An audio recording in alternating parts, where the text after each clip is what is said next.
closest, what I would call real prairie, large chunk of real prairie to myself in Southwest Michigan, and this one has children in it, which is also a thing I think we all need to do, is get some kids out in the prairie too, so they appreciate it, or at least complain about it later. Here's another one down the road, just showing how forb rich remnants can be, not just the sort of warm season grass dense sites that many of us are familiar with in reconstructions. And here's probably the best example of something we call prairie in Michigan, spared by an old road, the Sauk Trail, which is an old Indian trail turned into US 12. And to the right is a railroad. It's kind of the mistake of history, kind of saved it from being from the plow. It's probably actually an oak savanna understory technically, but it's got all the same species. Let's just call it a prairie and manage it like one. That's kind of what we're thinking. Okay, so you all are well aware of the state of prairie in North America today. I find this quote from Weaver and Fitzpatrick in the 30s kind of compelling. It's the most obvious statement in a sense, but I think it had to be said and it had to be put in writing. The prairie is rapidly disappearing as a result of breaking and grazing. Yeah, agriculture did it. We know that in hindsight, of course. And in addition to the breaking and grazing, there's a lot that's also missing from the landscape, large grazers and people, indigenous people that had a huge role in making prairie what it was and maybe what it can be in the future. So altogether, the shrinking of prairie in North America is due to fire suppression, associated woody encroachment, tillage agriculture is kind of the big one, grazing, urban development, invasive species, all the same things that impact other natural ecosystems, just done on a somewhat larger scale than most. And as a result, there's a lot of species that used to be somewhat more common and now are locally rare or extirpated. And like, this is, for me as a botanist, this is where I get my inspiration and interest, because I want to see these species in the places where they belong. And if not, I want to see them in places that resemble the habitat they used to have. And looking at how that fragmentation impacts the viability of species is kind of an interesting, just because something's left on the landscape doesn't mean it's functioning. So this recent paper out of Chicago Botanic Garden, I believe, kind of looked at Echinacea angustifolia in these smaller, these fragments scattered about western Minnesota, and looked at whether or not the sites had been burned or not, and how large the population was. And they said, well, we know fire is probably good for this species, but what they found was fire only really helped it if there was some sort of connectivity in the population. So fire is essential, but without larger connected populations, then maybe our friend fire can't do all that work for us.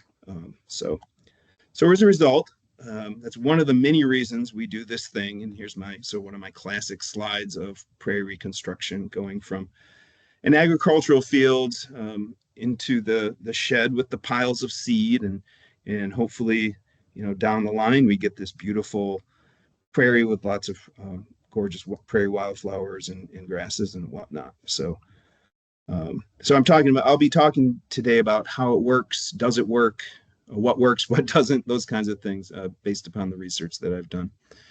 And so there is a lot of existing research that demonstrates the value of prairie reconstruction, right? So you're all probably familiar with the CRP program. This is a comparison between native grasslands throughout that region. And so red is areas where there's a lot of native grassland. Blue is areas where there's very little. And so if you look at this particular area, this is an area with very little native grassland.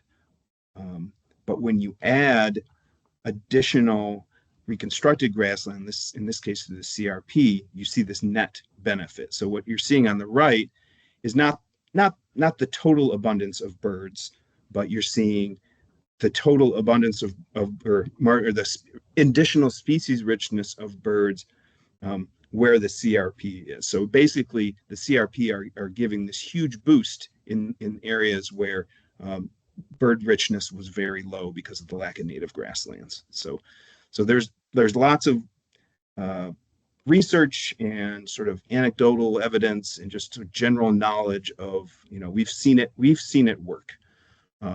However, we've also seen it not work, and it work in ways and not work in ways that are sometimes kind of perplexing. So in general, we want to see when we seed a prairie, we want it to result in a diverse plant community that is high functioning, and I'll get into what I mean by that specifically in a little bit. But sometimes we get the results of very low diversity dominated by a few species, maybe not providing functions that we want it to provide.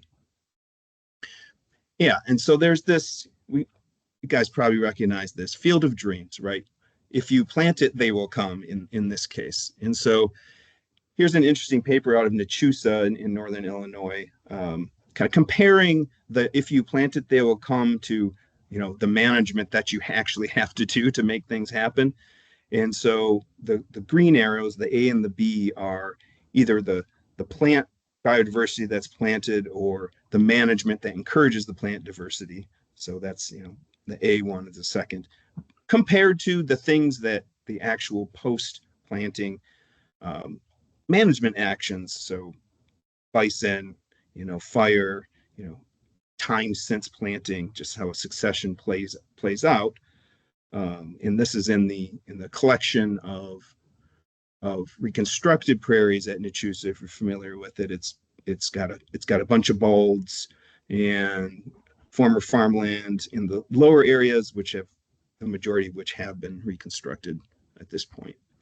And so they found that if you plant it, it won't necessarily come, and you got to do that work too. So we know that there's a lot going on, and I'll try to deconstruct that a little bit in the rest of the talk and show some of the evidence that we found in our work. So doing restoration, what kind of things can we control is important to kind of think about. There's a lot we can't probably, but there's some we can, and we want to narrow down on how to do those things right. One thing, we can control invasive species during site prep and after planting. We can design the right seed mix if we know what that is, and of course we can apply frequent prescribed fire to get the outcomes that we want to get. And so from an ecological theory, I'm not going to dwell on ecological theory too much. I think it provides good insights and big picture frameworks. So from an ecological theory standpoint, there's this idea called community assembly, and there's this whole set of how does a plant community or an animal community assemble or come together? What determines which species end up in a place, basically? And it has to do with what species disperse there and what is the biotic and abiotic environment that the species encounter when they're there. And so these are the kinds of things we can tweak and think about when we're doing restoration. So we can, when we're planting seeds in the ground, we are increasing the dispersal of those species. They wouldn't get there otherwise. And we can change the varying amounts to do that. And we can modify the biotic and abiotic environments in all kinds of ways by choosing which species to plant, removing species, and using fire to change the abiotic environment, etc. Those kinds of things. So dispersal, biotic, abiotic. However, there's this environment that we're working on that has these biotic and abiotic conditions that we're not necessarily able to control. And so this research looks at the tension between the two. So which, was it the action we took that we can control, or was it the environment that we were working in that we can't necessarily control, but we can choose, that most determine the outcomes that we're seeing? And ultimately, one of the reasons we want to restore that biodiversity, for biodiversity's sake, for sure, but also because biodiversity can support some of the ecosystem functions that we find valuable. And so there's generally thought of as a positive relationship between the higher plant diversity, the higher functioning. And functioning is stress response, water quality in a landscape, trophic diversity like pollinators, those kinds of things. The list does go on and on. So basically what's thought of, what the theory suggests, and what the general idea is, that at low plant biodiversity, ecosystems are not stable, they're prone to erosion, pollinator density and diversity is low, animal diversity is low, and we see the opposite outcome with high plant biodiversity. So that's sort of the idea, and one of the ideas that that I've tested that I'll show you a little bit about. So this is kind of like the big picture with all the arrows. We have, taking the restoration. Does the restoration efforts we take directly, can we just directly restore the biodiversity we want? And how does it impact, how does it get filtered through the environments that we choose? And the same sort of paths for determining ecosystem function. Is that something that we're restoring? Is that due to the environments that we're in only? And sort of tease apart some of these dynamics. So basically, to sum it up into simple questions, can we restore it? And if we can, what does it do? So that's the simple explanation. And this is research I've done with all these wonderful people when they were all at Michigan State. So got to give them the acknowledgments they deserve. So sort of a nested approach here in a sense. So we first started out in 2011. We ended up selecting 29 restored prairies across this 5-county region in southwestern Michigan. And we also collected a little bit of data from some remnants in the area. So you can see those in that reddish color. And as time went on, so here's the kind of the place in the landscape that I'm talking about here. As the project developed and some additional people came in, so did some additional sampling sites. So most of the data that I'll be showing is from the 29 sites, but some of the results will also be from the collective 78 sites across Michigan, Illinois, and Indiana. So.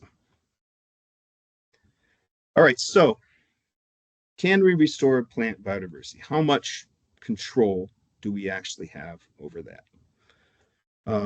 Versus how much is the environment controlling it? So slightly complicated figure, so I'll go a little bit slow. So basically, this is looking at, so this is an analysis that divvied up the proportional variation that each of those five characteristics were contributing to species richness. It also broke it up between the species that were actually sown, just the species that weren't sown, so ambient, native, and non-native species that were just in the seed bank or came in on their own, and then all together. And so we looked at the effect of management, so that's seed mix design and prescribed fire. We looked at site characteristics, so soil, shade, edge to area ratio, that kind of stuff. The proportion of different land uses in the landscape, and some historical things like precipitation in the year of planting, how old is the restoration, what was the prior land use. And that last one, residual, is just the unexplained variation. It's just stuff that our model did not explain. So as you can see, looking at species richness, through seed mix design, and you'll see that in a sec, we were able to explain a lot of the richness of the species we sowed. So that's a positive, I think, because when you put that time and energy and money into choosing those species for a species mix, you really hope that you have some control about what establishes. So it's not wasted time and money. And we also looked at the response of the community composition, so which species actually established in particular. And we're able to explain a lot less of the variation in that. So you can see in both cases, if you look at along the bottom there at the residual, like we're not able to explain a ton of the variation, but we were able to pick out a few of the main players. And so, for the sown component, seed mix design in the management category was a big part of that. In the non-sown, in all category of species richness, the age of the site and the prior land use were important. So you can kind of see the various. So I just wanted to put this all into context with the stuff I'm about to show you here. So we found that the more species that you planted, the more of those species you could observe. So there wasn't really a point where, as you keep adding species, the line tails off and you don't get as many of those species. So it's about a 3-to-1 relationship here. So, and this is just from the plots that we had in the ground. It doesn't mean those sown species aren't there in the prairie. We just didn't pick them up in the data. So x-axis is just simply the number of species that were planted, and the y-axis there is the number of those species that were observed in the data collection. And sort of drilling down into the seed mix characteristics, that same relationship was shown if we just looked at the density of forbs that were planted. So plant more species, you get sort of a metric of success, which is sort of establishment in general, especially if you're planting higher density of forbs, which a lot of other folks have kind of shown similar patterns. However,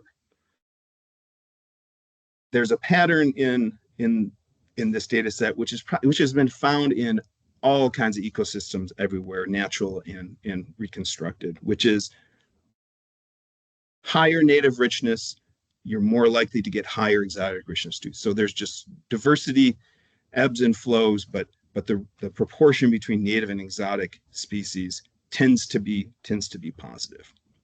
So there's that straight regression line is the predicted relationship. However, there's a lot of variation around it. So we wanted to look at points that are on either side of it and compare like what determined. So if the points are, is the sites that are above that line, those are higher proportional native richness than that relationship would suggest. And we're assuming that relationship is just a function of the ecosystem. That's how we're approaching it. And of course, points below the line are sites where there's less native richness than would be expected from this relationship. So those proportions are there on that panel to the right. So the more red the color is, the higher the proportional native richness, the positive outcome from our perspective. And the more blue it is, the lower the proportional native richness, the negative outcome is from our perspective. And so in short, what this shows is that the reddest parts of this figure are where more species were sown at higher rates, which of course is the most expensive way to go about reconstruction. But yeah, it was the most successful and overwhelming that sort of native exotic relationship. So another interesting sort of thing that is found in a lot of reconstructions, maybe folks are familiar with some, have read some of the papers or just kind of heard about this, is you seem to lose species over time. And so there's definitely, we sampled sites of various ages, and we did find generally the older sites did have lower species richness regardless of how many were planted. So that's kind of this seems like a function, species established initially and then kind of either reduce in abundance or disappear entirely. And additionally, some of the other comparisons that were made showed that the precipitation in the year of planting can be very important. So here's one graph showing that richness of non-sown species, so not, whatever's in the seed bank, etc., were increased by planting year precipitation. So when you get one of those wet years, that's causing a seed bank expression, etc. And those are, of course, often more weedy species that are taking advantage of that available resource. And then the opposite for the sown species. So you can't really plan what the precipitation is going to be in the year that you plant, but this kind of dynamic might play out. So to sum up this first part about can we restore plant biodiversity, I showed that if you plant more species, especially higher densities of forbs, you get generally better establishment in a more diverse community, which we're saying that's a positive thing. However, there's this relationship between native and exotic species, something that with high enough seed mix richness, high enough seeding rates, you can potentially overcome that relationship and have a more native rich community. But then there's going to be background variation going on, and there's always stuff that you can't control. Smaller populations are going to blink out, etc. The planting year precipitation can cause trouble. You can't really plan around that stuff. Additionally, we sampled remnants, so I wanted to refer to that for a sec. So we sampled only 5 remnants to compare to 29 restorations in that first phase.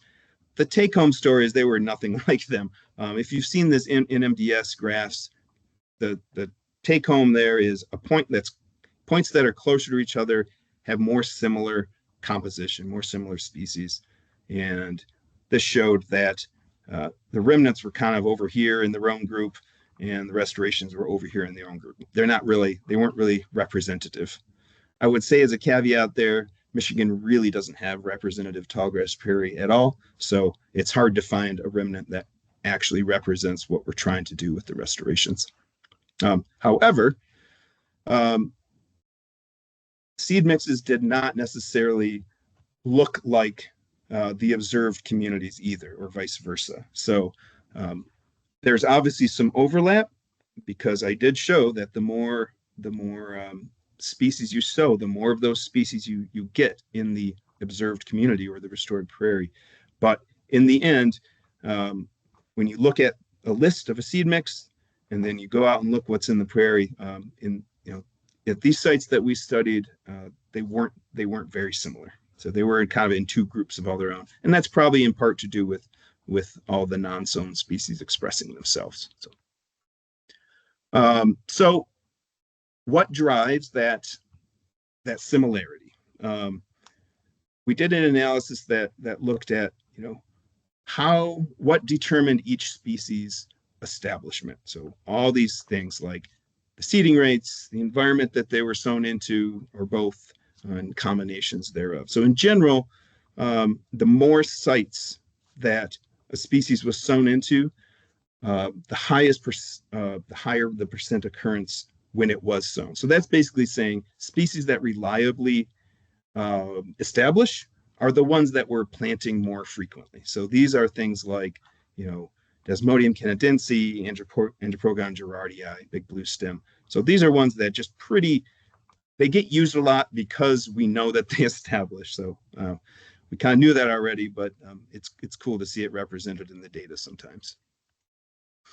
Some weedy species just established as weeds would, which is basically the more you plant, the higher their abundance is in the environment, at least in the first few years of a restoration. So that's consistent with our sort of gut, I think. That's not surprising. But then there's a whole bunch of other dynamics going on, way too much to get into with our time today.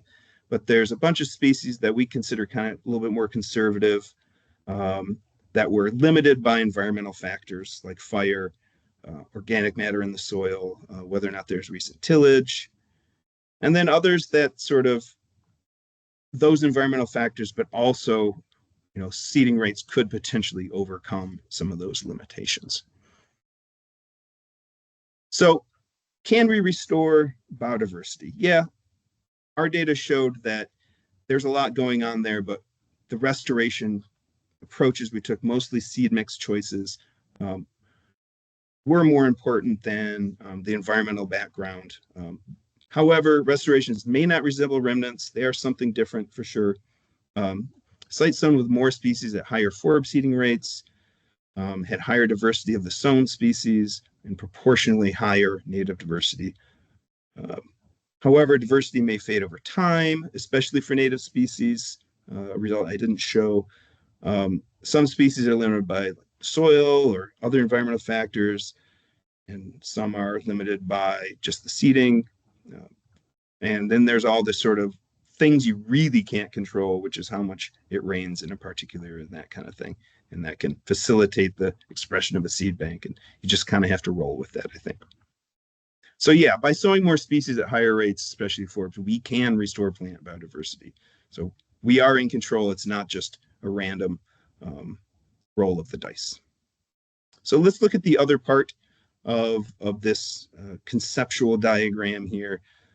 What is controlling ecosystem function? So I'll mostly be talking about exotic species invasions and resisting invasion as a function of a restored or reconstructed prairie, because I know that's a big one, and that's one that people think about the most.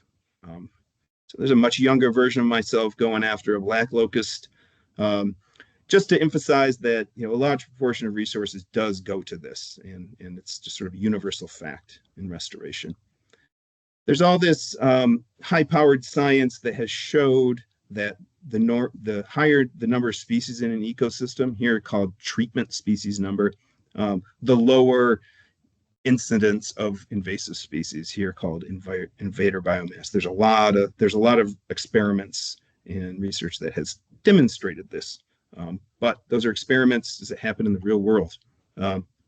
So we looked at our data sets, and we at the composition, we're like, okay, these 19 species, we're going to call these invasive in the prairie reconstruction context. So these are 4 examples. Red clover normally wouldn't call it an invasive species, but it definitely can choke stuff out in a reconstruction. So in this context, it definitely is. And there's tons of variation across sites in how dense these invasives, some abundance of these invasives were. So some were that one on the left is about 70% cover. And you get towards the right there's barely any in those sites. So sites rich in invasives on the left there, heavily invaded ones on the left, kind of had some variation in how rich the sown species part of the community was. So there's something to play with there in terms of analyzing data. However, the truly heavily invaded sites with the highest abundance did tend to have lower abundance of sown species. It's just math. It adds up to about 100 when you put them together. So there's only so much room for everything in these communities. So, and so we looked at a little bit more theory for you. We looked at 3 factors that are believed to control invasion. So one is the propagule pressure. It's seeds and other propagules arriving at a site. So how frequently, at what rates. The abiotic conditions of the site can either be a window of opportunity for invasion or can resist invasion. And then the biotic conditions are, so what is that invasive species going into in terms of, are there species there that can resist this invasion? And you may recognize this as basically community assembly theory too. So dispersal, abiotic conditions, biotic conditions. It's the way ecologists like to think about these things. And so we did one of these complicated structural equation models. I'm going to break it down by piece, but I just wanted to show you like the whole model to start off. So I know they can't make sense of it quite yet, probably.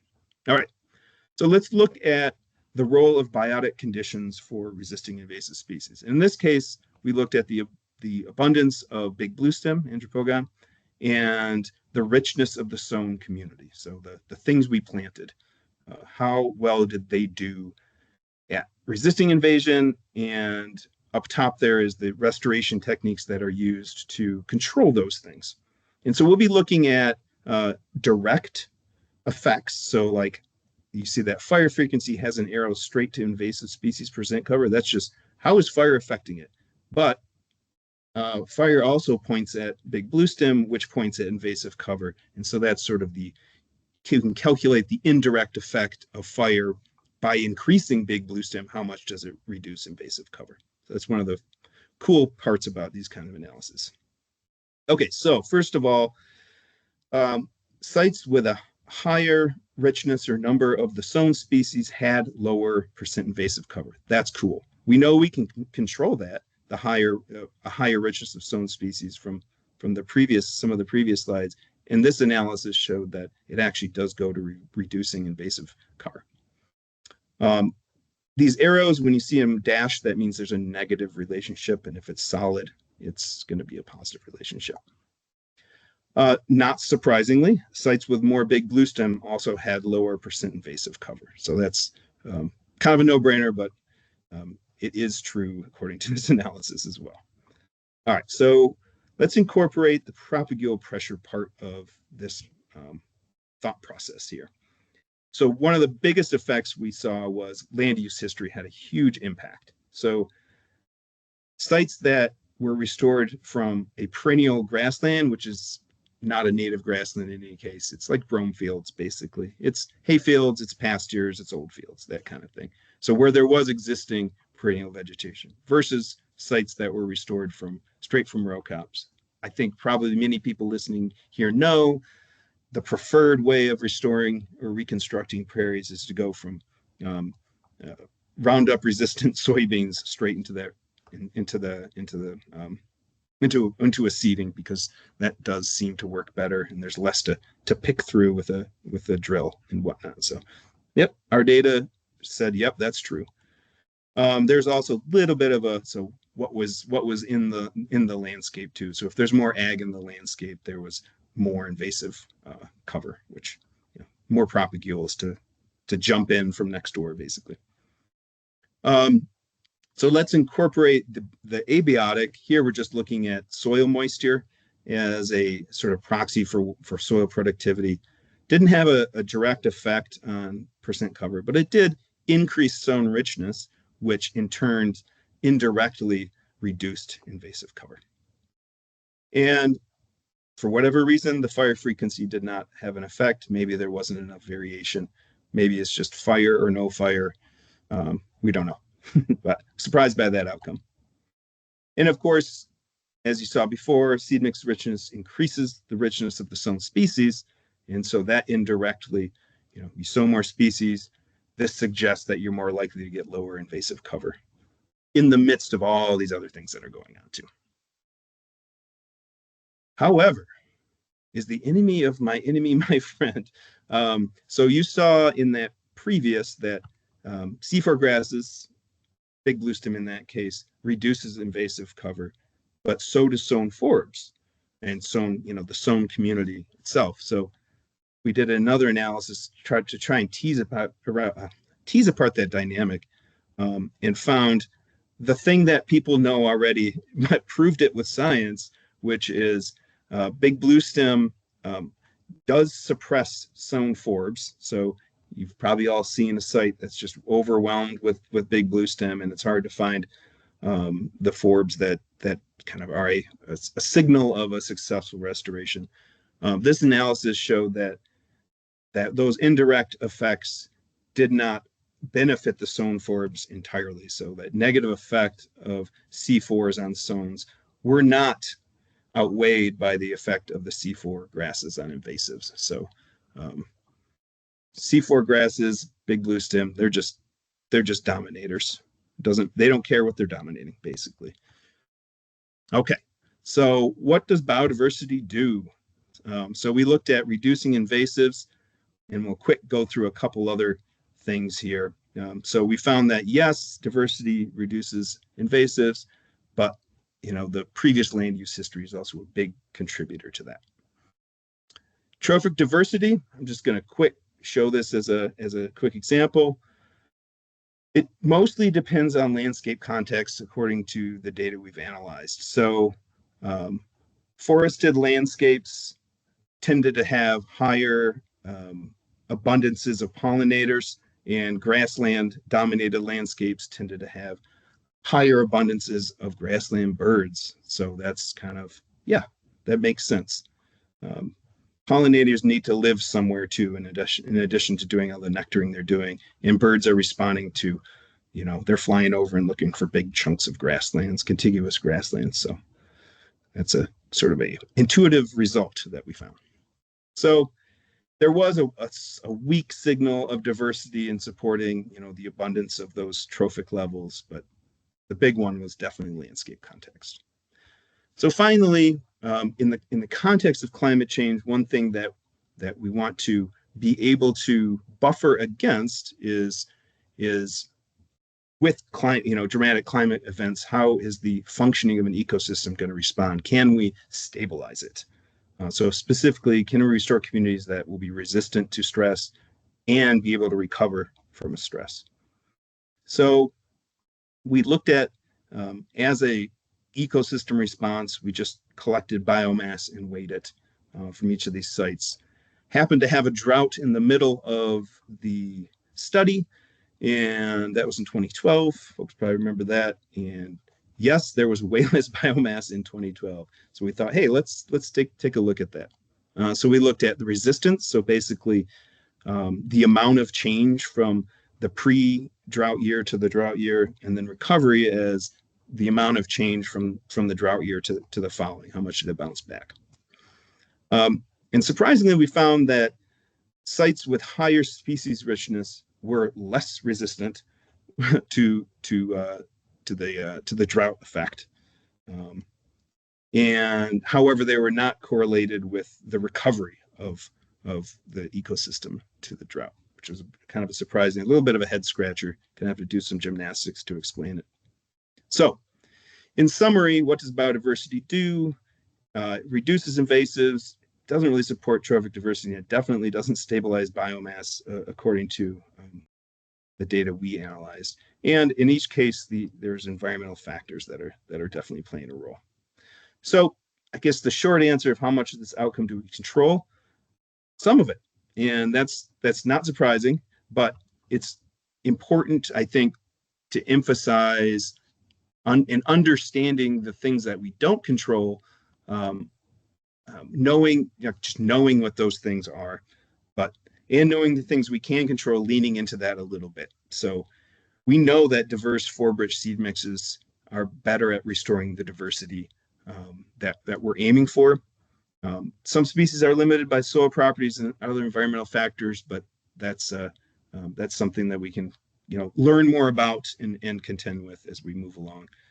And then what does that biodiversity do in these reconstructed ecosystems? As I showed in the couple slides back, it facilitates some functions like invasion resistance more than others, such as stability.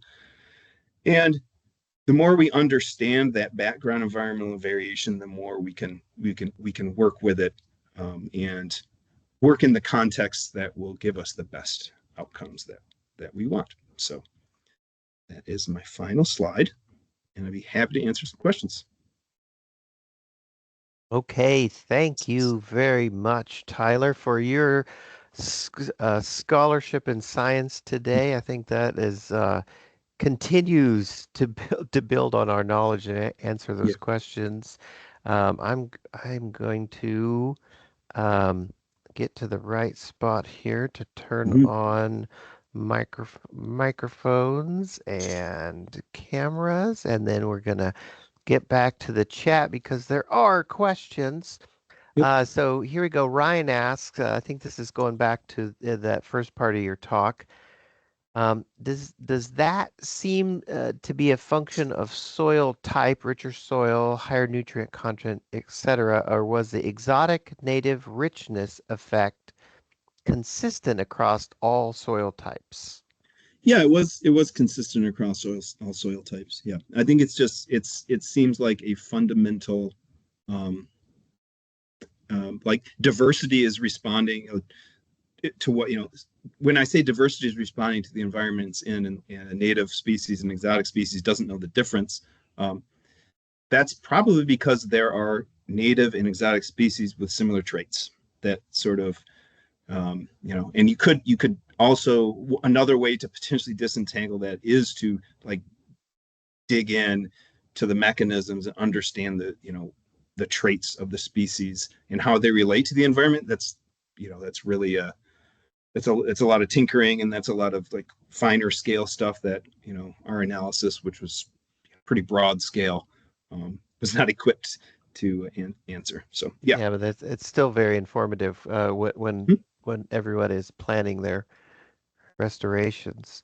So Julia asks, this is related question to Ryan's. Do you have a sense of the underlying ecological processes involved in the reason why high species richness and high seeding rates buffered against exotic plant encroachment, density dependence, or other?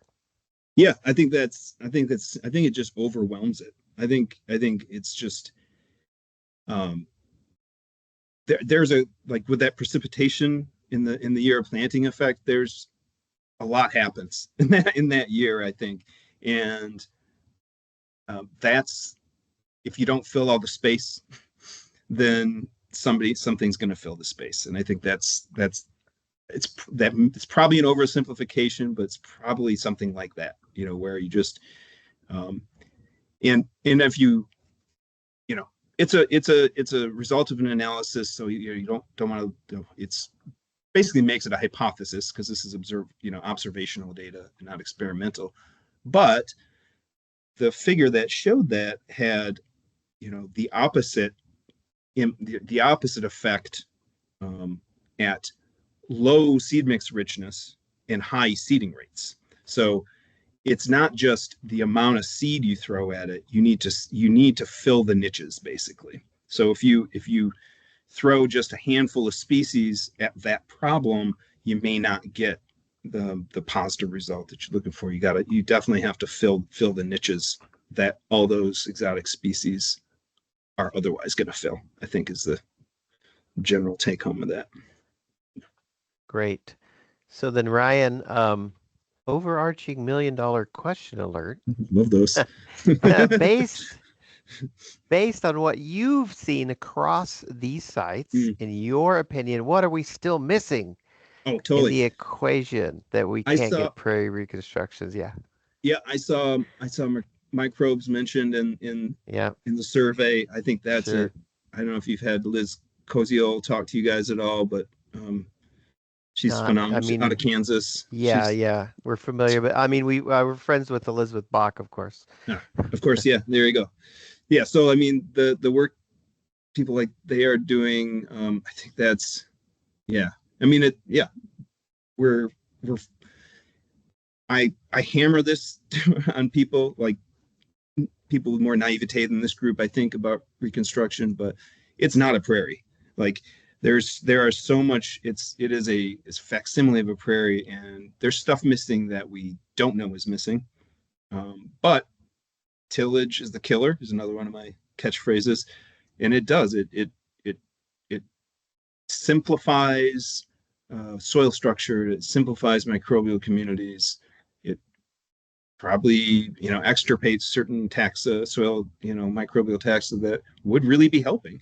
And so I think microbes is a big one, but also just having large grazers in the mix is real important for the dynamics between species. Like um, yeah, because and having the right grazer, bison being considered the right one generally because of the way that they graze is different than cows.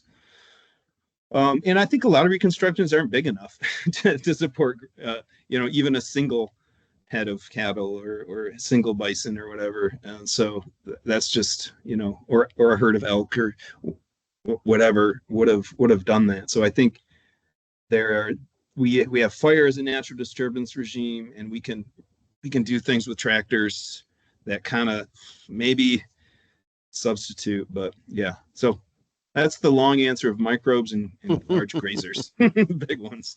Yeah, Okay, thank it you, may be Julie. time. It may be time too, I Oh, should say. sure, Yep, right. yep.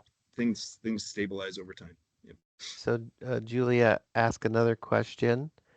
Could you share more about the results around species richness and resistance Mhm. and recovery to climate change induced droughts?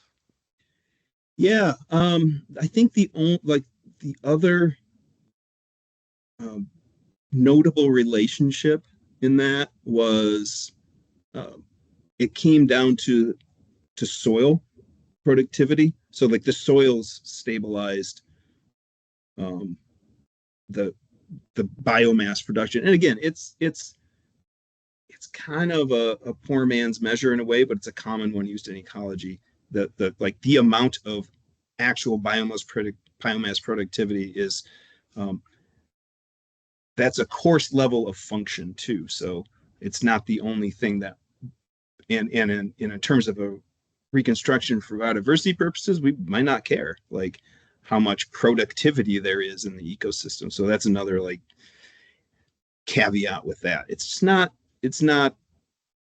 as dire as it seems. But why was the negative relationship? I really don't know. I think it may have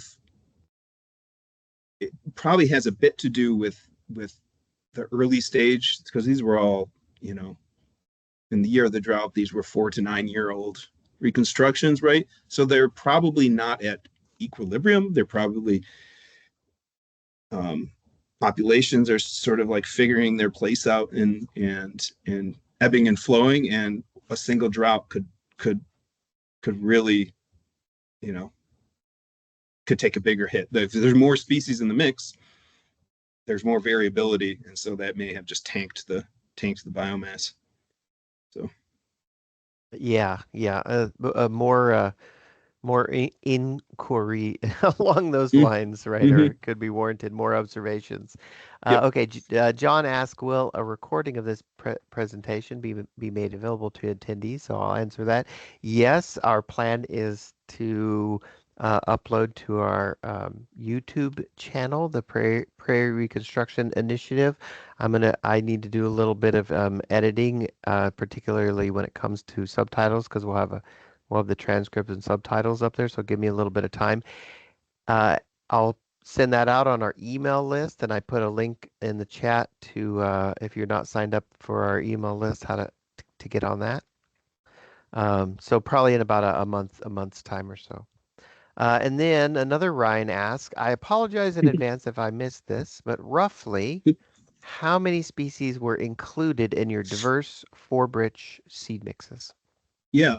The range was in that initial group of sites, like 30 something. I think the most diverse was 72, and Mm, um, so it was like a 30 something to 72 was the range, and the addition of species just because of it means more it's Forbes basically, and so like as you add species, like you run out of options for grasses pretty quick that are available in the market. So yeah, basically those diverse mixes are also more Forbes rich, just by by necessity. That's just how they work. So okay, great. Brandon, hi Brandon. Where can I uh, find this figure? So can you see that in the chat? yeah, Uh, I can.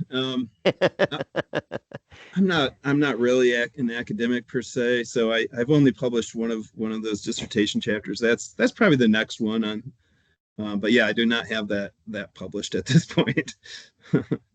okay, maybe Apologies. yeah, yeah, I can if you guys don't have your I can facilitate contact information. 100%. Yep. Yep.